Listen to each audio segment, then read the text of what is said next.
सिबरी मगन भई है प्रेम मड़ैया छाई के, राम के दर्शन पाई के ना।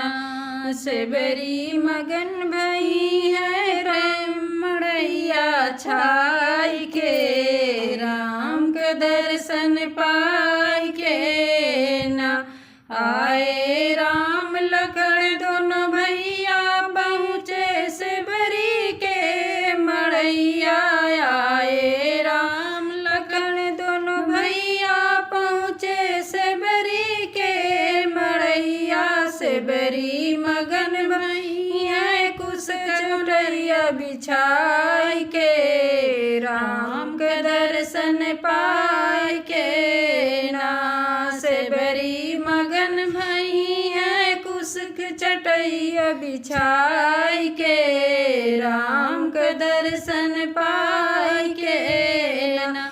सिबरी मगन भई है प्रेम मड़ैया छाई के, राम के दर्शन पाई के ना।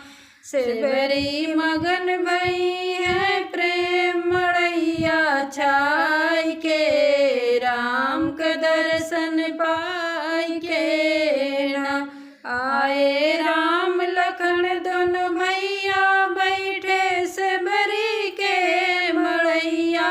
आए राम लखन दोनों भैया बैठे सिबरी के मड़ैया। सिबरी मगन भई है कंद मूल फल खिलाई के, राम का दर्शन पाई के ना। सिबरी मगन भई है कंद मूल फल खिलाई के, राम का दर्शन पाई के ना।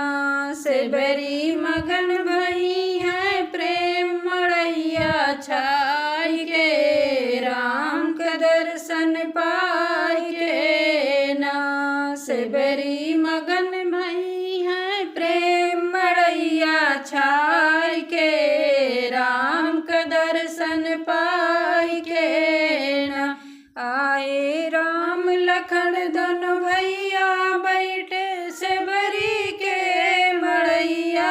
आए राम लखन दोनों भैया बैठे सिबरी के मड़ैया। सिबरी मगन भई है झूठी बैरिया खिलाई के, राम के दर्शन पाई के ना। सिबरी मगन भई है झूठी बैरिया खिलाई के, राम के दर्शन पाई के ना।